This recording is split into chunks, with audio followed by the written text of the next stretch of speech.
Dans ce cours, le cheikh lit d'abord le hadith d'Abu Huraira, radiyallahu anhu. Quand le croyant commet un péché, une tache noire est posée sur son cœur. S'il se repent, arrête le péché et demande pardon, le cœur est poli. S'il insiste dans la faute, les taches s'accumulent jusqu'à former ce rang dont parle le verset. Kalla bal rana ala qulubihim ma kanu yaksibun. Le cheikh explique que les péchés sont comme des coups répétés sur une terre lisse.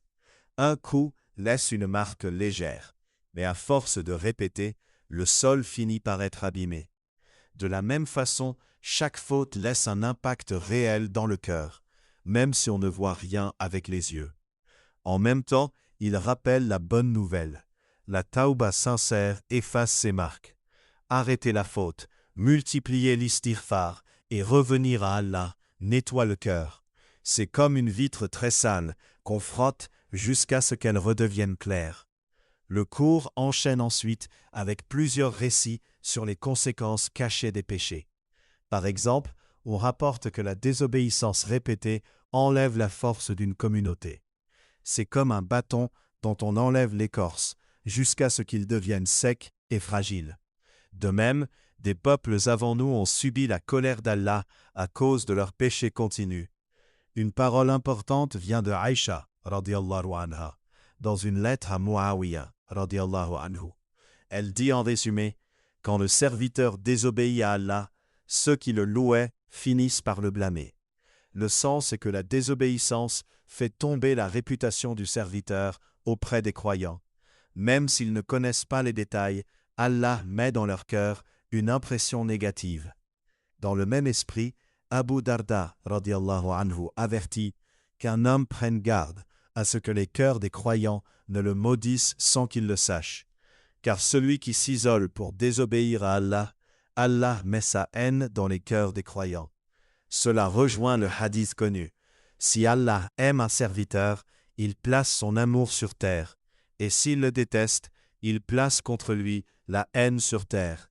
Le cheikh mentionne ensuite l'exemple de Muhammad ibn Sirin, rahimahullah. Lorsqu'il fut très attristé et accablé par les dettes, il dit « Je sais que cette peine vient d'un péché que j'ai commis il y a 40 ans. » Cette attitude montre la sensibilité des pieux prédécesseurs. Ils reliaient les épreuves à leurs propres manquements, au lieu de se voir comme totalement innocents. Ibn al-Qayyim, rahimahullah, souligne une subtilité. Beaucoup de gens croient que leurs péchés n'ont pas de conséquences, simplement parce qu'ils ne voient rien arriver tout de suite.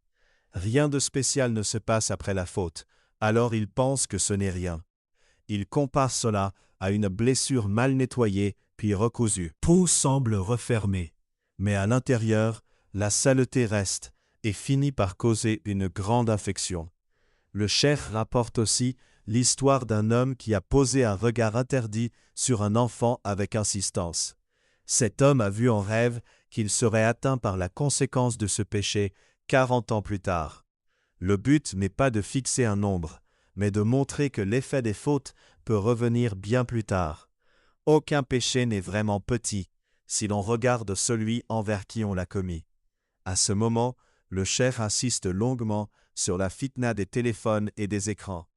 Il décrit comment des cœurs auparavant purs ont été salis par les images haram et les distractions continues qui entrent via les smartphones. Si chaque image interdite met une tache noire sur le cœur, combien de taches ces appareils ont-ils ajouté au cœur des gens?